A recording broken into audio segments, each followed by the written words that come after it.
Hey, how you folks doing out there, man? It's Dave Loves Comics. I usually do music. I usually do music out there, and once in a while, I just rant about comic book films coming out. But this is my big thing right now. I just want to throw this out here before uh, the winds of change or things have changed, just to a record of thoughts. So this is a week before the Snyder Cut, and this video is called "We Got to Think About the Fallout of the Snyder Cut," not being negative about it. The people, and I second, my opinion, I didn't have no weight one way or the other with the Snyder Cut, but it's here, and I'm glad the man got the vision told. But DC, all the critics, everybody who see it early love it. That's everybody who sees it, nothing against the people who it's the greatest thing since sliced cheese, and then as people start seeing it, people start poking holes in it. So I would say ignore the critics and people praising or negative. Just if you're interested, see the film yourself, because this is the thing: the people that fought to get this vision brought to the table, you you know the victory is not in hand yet. And I think that the people who love the film and wanted this film have to stay hard on DC and really demand of DC. If Snyder is going to be the savior of the Warner Brothers and the A&T merger, then he should be given fully more respect or rank. And DC cannot, it's cute to say, "Oh man, it's the multi-universe, everything counts," because mainstream America and just regular fan people, people got kids, people got they got school, they got teachers, they got video games. Everything's vying for attention, so they just view it as superhero films. And something when if you want an easy ride and a big fan base, you know, for now on, it cannot be no sad Joker projects. It cannot be no sad Batman movies. I'm excited. I love Joaquin Joker, and I love Matt Reeves. I'm excited. I'm gonna see it anyway. But to get mainstream folks on the same page and enjoy it, the one shots is fun, but it undercuts because in another multi universe, uh, when Batman vs Superman, people forget. I mean, hopefully, it didn't. But Ben Affleck was supposed to get his own film. Joaquin was supposed to. Jared Leto was supposed to get his own film, and all of that. But the energy of business, you only gonna focus one thing at a time. Matt Reeves, I want a Batman film. I'm working with Ben Affleck. Oh, I'm not working with Ben Affleck. He's not gonna write. He's not gonna direct. He's not gonna star. And my film is not gonna be connected to the Snyder universe. Uh, the Joker with the Joaquin Phoenix. It's gonna take in a different time period and things like that. I mean, that's people. Hardcore fans can be like, "Oh man, that's great, man! Mix it up, and get a different take. It's more than one Joker story." But the gap, you know, people attention span is too far. Because I would say, what if you had a Ben Affleck Oscar winning person, Batman versus Deathstroke, which was talked about? I would have rather seen that than the Matt Reeves. You know, uh, if that would have been sacrificed. I loved, I didn't mind Joaquin Phoenix. I had some issues with him, but if they would have did Jared Leto in that energy, in that style, with a different team, uh, Harley Quinn, Mad Love, so by DC or Warner Brothers, these side projects, you undercut, uh, because that's a different, that's a that's a different visionary. So, and with this Snyder cut, I mean, we don't know box office, but streaming goes up, the subscription goes up, and people are excited about it and want to get it started. But you know, I know Ray Fisher is the highlight, the heart and soul, because that's been talked about for 2 years. Cyborg, You know, he's let go. Ben Affleck, he gonna say goodbye in the Flash movie. Uh, and Henry Cavill, no announcement. I mean, I'm okay with Henry Cavill. He's not my favorite, but you paid him, and that's the man in the suit. And I wouldn't have minded Man of Steel too. You know, I'm excited for the talk of this. Superman and Earth 23 and different. That's wonderful, but that's energy to another project. You know, and it's just people. Casual people. It's too many. Because I mean, if it all matters, that means we may bring you back, we may not, and it's funny. And I don't want to make this a real long video. Jared Leto, everybody, he was horrible. The gold tooth, it was not good, and he need to go. Whatever the case may be, he was, upsetting. He was upsetting people on the movie set. He couldn't even come back for Birds of Prey. He couldn't even do a cameo in there. Okay, There's another Suicide Squad, not Suicide Squad, a James Gunn Suicide Squad, which is a reboot with some of the characters. So Joker's not even in there, but you got the Harley Quinn and Boomerang in there. But a couple of pictures of him in the Snyder Cut, and people's like, "Oh my God, he was so wasted." It's just amazing, you know. But when you put your energy, when you have people with the actor and the material, it can just instantly change your impression. Change your impression. Some people still may not like him, but it's a fresh take, you know. And that's why I say, DC, just, you know, if the people who got this on HBO Max, I thank the people on the front lines for doing it. Some great entertainment. It was a great story in itself, but you know, the fan base, but everybody has got to come. Either come together and say, okay, no more side projects. Stop undercutting yourself. Uh, which is my big thing. But I look back, and that's the thing where DC, the unity at the top. Because even when your fan base likes something, you find a way to trivialize it. I mean, Flash on CW, which CW show, it was a great run, but when the Flash came out on CW, they said, "Oh, we got a Flash movie on the same day." Even Stephen Amell was like, "That's tacky," you know. You got this Lois and Clark, which coming up, best buzz for Superman movie, wild, excited. Earth 23. You know, and even when Wonder Woman 1984 came up, even Zack Snyder just, he showed a picture of Wonder Woman in World War I, and showed him in World War I, and said, "Oh, this is the version that I wanted." So people like, "Oh man, we had it." Patty Jenkins, she changed the whole version of it, and that's just like, but the timing, it's just like, oh my God, I mean, I just like, oh my, I just can't figure that out. Why DC, undercut? Jared Leto was supposed to get, Joker and Harley Quinn, I said earlier, and then all of a sudden, oh, we gonna do it, but we gonna do this Joaquin Phoenix one first, you know. And I just go, oh my goodness, Batman with Ben Affleck. Oh no, we got Robert Pattinson, And like I say, I want the people to work, and I want them, the artists make the money, and I don't make the choice. I'm gonna see it all, but like I say, I can see, the Michael Keaton, he's coming out. I'm gonna see it all. But most film casual goers, it just it's just too, it's just too much. And I don't want to really make a comparison. I don't want to make no comparison between Marvel and DC, but you can't but help it. But from a different business model, and not just the films.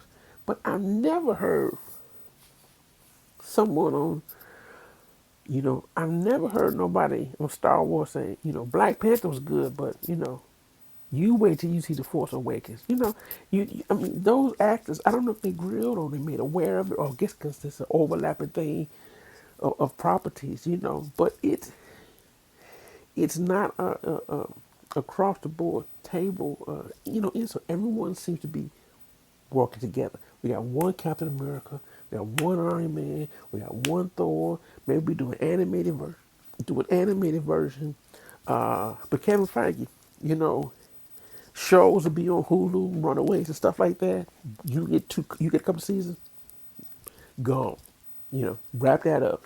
Netflix with the Daredevil and Luke Cage. The first couple seasons was critically acclaimed. I mean, the actors, Charlie Cox, all of them.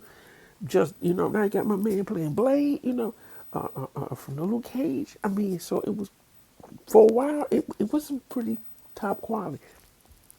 Close it down. Disney, it's just like we're not gonna have it because it's not that much story to go around. Agents of Shield, 7 years. All right, shut it down. We got the Disney Plus. I mean, but still, Runaways, Netflix, and Agents of Shield, it still was in the same cinematic story universe. Nothing really overlapped. I mean, even with the Peggy Carter, I mean, it was just ground zero. It didn't mean everyone was going to rush out and see all these properties. People casually, it all had their own fan base, but it never was one fan base against the other. But here, DC, it just, you got CW fans, which is Robert Pattinson one. It's just too much cross talking. And here's the funny thing, and I don't want to make this that too long of a video if you're not a big DC fan. Here's the weirdest thing.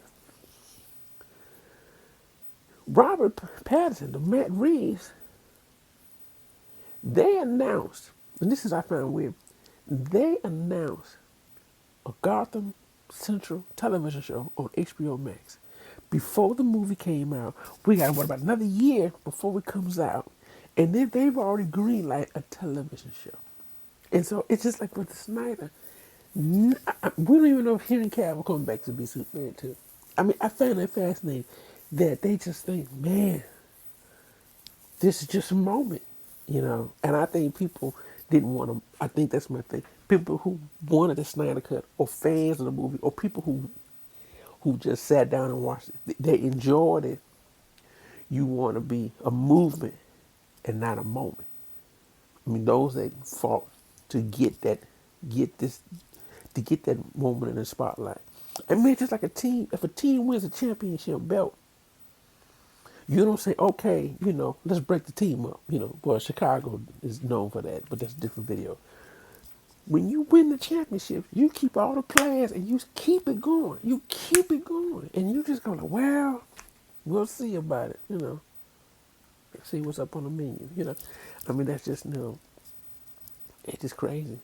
But really, and one really weird thing I thought about is I think about even the Fast and Furious, which is another Universal property, totally different. People, I don't know. People, I saw Fast and Furious 1, and I don't even know what number they on. But they had some breakups and some get-togethers, and they still go through it. People leave, people come, and you get personality differences, but they keep going. I don't know if they 8 or 9. They just keep going. I mean, so like Justice League, it didn't make as much as you expected. You had Man of Steel, Batman vs Superman, and Justice League. But keep the band. Roll the dice one more time. Get it. Either could have waited for Zack Snyder to go through his family issues, or you know, get someone similar. I mean, at the time, get David Finch or George Miller who did Mad Max. I mean, you could. I mean, work it out. He's Warner Brothers. I think he worked with Warner Brothers. They could have filled in for Zack Snyder and finished the Justice League. Or either way, that someone similar is vain. But take you got to go for the long haul. That's the big thing about it. You just like, oh, yeah, that's it. Break it up. It ain't making enough money. You know, uh, because that's a lot of weight on the artist. I mean, it's all about feeding, eating, and eating. But I mean, it's just too much. But I don't want to be a this long of a rant. But I just want to throw this out here. DC fans, fans of the movie, don't listen to the critics, don't listen to the praise or the negative. You just enjoy the film. Most people do that anyway, but some people get all worked up and like, oh man, I was expecting this and this, or the breast things and sliced bread. Anybody see the movie early, it's always going to be an unconscious bias. Because people will tell you, man, I can't wait till you see this film. Oh man, you're gonna be just, oh, I don't want to give no spoilers, but you know. And then when people start seeing it, you know, when I saw it again, this wasn't as good as I thought, you know. So don't you know, enjoy the film, look at it critically, thinking, you know, I got to do that myself.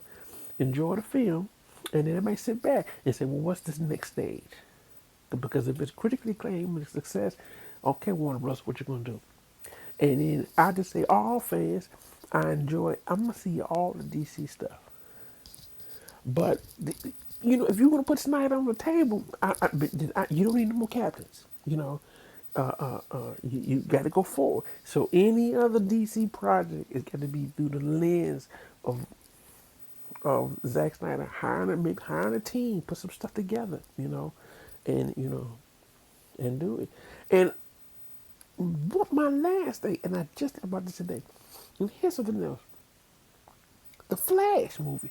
I hate the name Flashpoint. I hate running back in time. I hate this multi-universe. You ain't got one verse and you're trying to spread yourself thin. But here's the thing. I'm telling you, DC, this is free. This is free money. This is free money. This is different rant. Like Flash. Greg Gustin and Candace Patton, wonderful. You know, people, it ain't everybody's cup of tea. I love the Flash show. If there was another Flash, if it wasn't another Flash, you know, I mean, you can see the influence. You can see the influence of the TV show on this movie. You know, you know, so that's a different topic, but it's flattering. You know, that Peter Parker vibe. It's coming strong in this movie, and you know, you can really see it. You know, African American girls gonna play Iris. I'm happy about that. You know, she was in Justice League. She's brought back in pre Candace Patton days, Queen of TV. You know, more power. But this is the thing, Michael Keaton. He's gonna run another world. It's gonna be an older version of you know, Batman, or I should say Bruce Wayne. And whatever the pieces in the play, you know, playing, they hired his mom. I guess she'll be in flashback because Flash mom is passed away. Uh, but this is the thing, and I got to leave on this note, but it just occurred to me.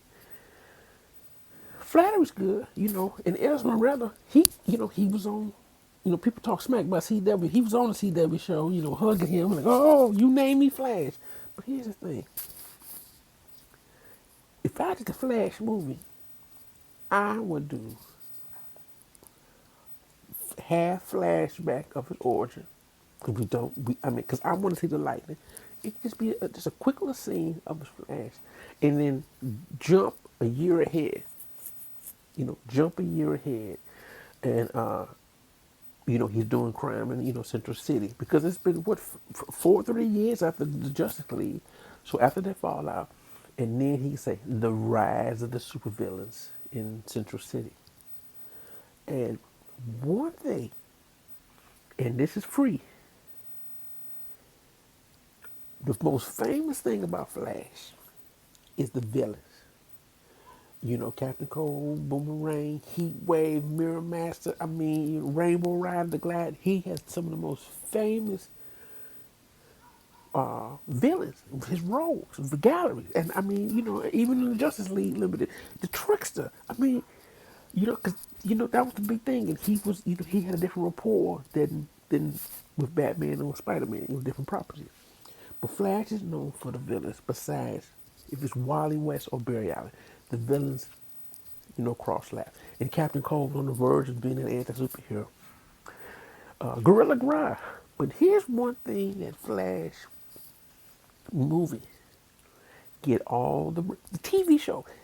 I think they did it 2 seconds. I mean, maybe three at the most. I think they had Heat Wave, Captain Cold, and his sister Gladys. Get all the roles together in one film. That's guaranteed money. Put him up, Flash, up against all of his roles that he's got to take out. Like he got to go to city to city, or it's just the whole film is a battle. You do little character pieces that him versus Suicide Squad, his own version of Suicide Squad. Get them roles together, because no comic book film I can't think of. Maybe Batman Returns, where it's three villains, in it. But they've never had, the Flash television show. But I'm talking about super villains, because I'm talking about Penguin and Catwoman and Maxwell Threat. I mean superpower villains, just just like a video game, just pop, pop, pop, pop, pop, pop. They would kill it, because Marvel do one villain at a time at the most. It's always one little threat or one little, maybe two.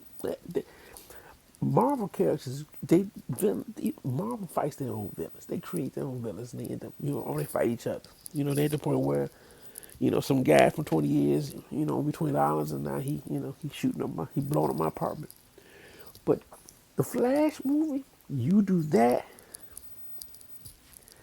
you would kill it. You would kill it, and you got the special effects. People say, man, don't do more than two villains.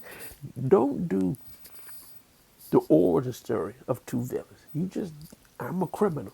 It ain't no rocket science to it. I want money and I got a weapon. So just get it. We stole four guys robbed Star Labs, and then they go. That's it. That's it. You know. So that's what I would be. But like I say, people, they're excited. Oh, I can't wait to see Michael Keaton, who probably gonna, I don't know how long he'll be in it, but they may have him in a wheelchair, or with the metal suit. Whatever but they got a Supergirl, gonna be in it, and because the people who say, "Oh, CW, man, that's CW," they doing the C. That sound like CW, I just God bless them, man. But if you stayed this long, man, enjoy the time, spending time with you, man, hear me vent a little bit. But superheroes forever, man. Keep it, let's try to get it to last long, man. Be more than the consumer, demand from your products, man, no matter what it is. So if it's entertainment, man, give me my money worth. All right, you take care. This Dave Loves Comics. Peace.